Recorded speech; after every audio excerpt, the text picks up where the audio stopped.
Yugi Bros! What's up guys, Yugi Bros here, bringing you the missing rarities and skills from Scars of Battle. Also, I wanted to make a quick mention, the policy docs for Speed Duels has finally been completed, and I will go over that in a separate video. But getting on to this stuff, let's check out what the remaining skills do in the Scars of Battle set. So the first one we have is called Bandit. It is a Bandit Keith skill. If your life points are 1500 or less, activate the skill. Take control of one set card in your opponent's spell trap zone. This skill can only be used once per duel. In my humble opinion, I feel like if this didn't have a restriction on when your life points were used, it'd be really good turn one. It'd be a really fun way to start the game by taking one of your opponent's set cards. It would make them really sketchy on whether or not they'd want to set cards against you if they see Bandit Keith as the skill. But because you have to wait till 1500 or less, I don't know at that point if it's like too late or not.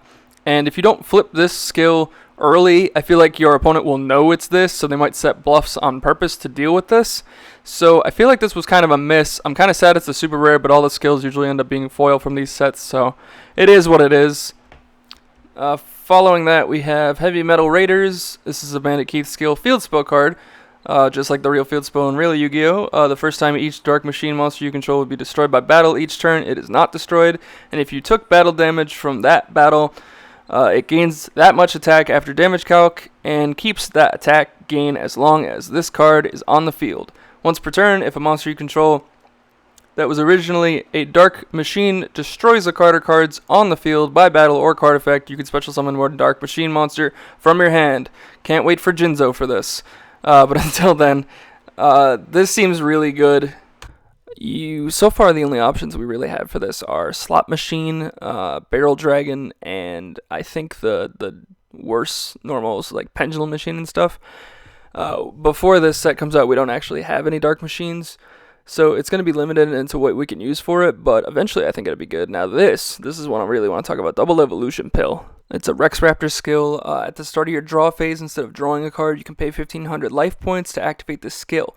Banish one dinosaur monster and one non-dinosaur monster from your hand and or graveyard to special summon one level 7 or higher dinosaur monster from your hand or deck, ignoring its summoning conditions.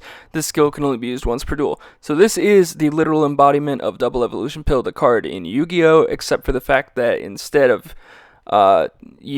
this time you skip your draw phase, but I think that's justified. You also pay 1500 life points, but to bring out any dinosaur monster level 7 or higher from the hand or deck seems very strong. We kind of expected this to be this, considering they announced that Double Evolution Pill would be in this set as a skill. So going forward, we've been kind of preparing for this, but I think dinosaurs by themselves already have a lot of support. I think this just definitely tips the scales further into their favor. Moving on to the fourth skill, we have Servants of the Fallen King. This is a Bones skill. Once per turn, you can send one level 3 or lower zombie normal monster from your deck to the grave. So literally just sets up Skull Servant. It's a little unfortunate. The way they had presented this in the preview sounded like there was going to be a faster way to dump zombies to the graveyard. I feel like Viral Infection arguably is better than this, because you can also send King of the Skull Servants to the grave. I don't really know how to feel about this, because outside of just Skull Servant, as of right now, this doesn't seem like it would be as formidable as something like Viral Infection, where you have more options, and then you also get an extra bonus of dumping cards from your opponent's deck out of their graveyard. So I'm a little disappointed in this, actually. I really expected it to be a little bit better, or give you something else for sending the monster to the grave. Yeah, kind of disappointing. Now, moving on down to what we have for the pictures of the foils, we've got Gearfried, we've got Book of Life, we have Metamorph as an Ultra, we have Vampire Lord, we have Mask of Darkness. These are all different languages. We have Nightbeam, we have the skill for Bandit Keith, the one that was first revealed to us. We have Dark Red Enchanter, which I'm super excited for, Crystal Seer, Troop Dragon, Barrel Dragon, Dekoichi, the Battle Locomotive. Now, here are the rarities for this set. In ultra rare fashion, we have Heavy Metal Raiders, Double Evolution Pill, Vampire Lord, Gearfried the Swordmaster, Book of Life, Metamorph, Mask of Darkness, and Nightbeam. And for super rares, we have Spellproof Armor, Bandit, Servants of the Fallen King, Dark Red Enchanter, Crystal Seer, Troop Dragon, Barrel Dragon, and Dekoichi the Battle Chanted Locomotive. So, going over quickly what I think maybe should have been changed a bit here. I like Vampire Lord. It makes sense because it's a zombie. It adds also to the milling aspect with viral infection, goblin zombies, first effect, and stuff like that. I don't know if it deserved the ultra rarity, but I feel if they go future with that, it would make sense. Gearfried the Swordmaster and Barrel Dragon I feel like should have been swapped rarities because Swordmaster is great but a bitch to summon, whereas Barrel's just, kind of the whole theme of the deck. Mask of Darkness I think was not deserving of an ultra rare, but they made Faith that, so I guess it makes sense. Night Beam's perfectly fine. Bandit I don't think is a good enough card to even be a super, but they always make the skills foil, so I get why they would do that.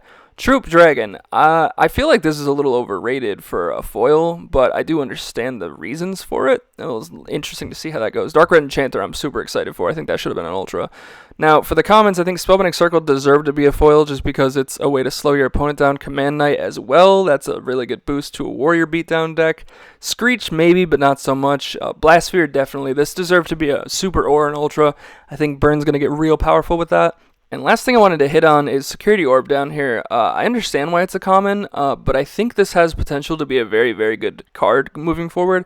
The ability to switch something's battle position we're obviously no strangers to in this game, but having that extra effect of if it was set and destroyed by a spell or trap card, you can destroy a monster your opponent controls. I feel like that's really strong. A lot of people won't expect that coming in the beginning of this format, and with this card in the game, it makes cards like Night Beam a little bit worse, and like Dust Tornado and stuff as well.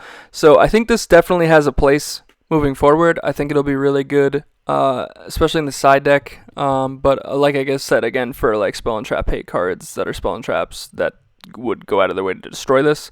A lot of people won't see this coming. But, guys, that is just my opinion. What are yours? I want to know. Core Destroyer is also a cool thing I wanted to mention in here real quick for Blue Eyes. But what do you guys think?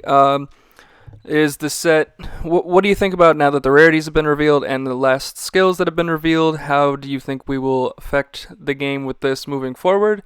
I'd love to know your thoughts and ideas down in the comments down below.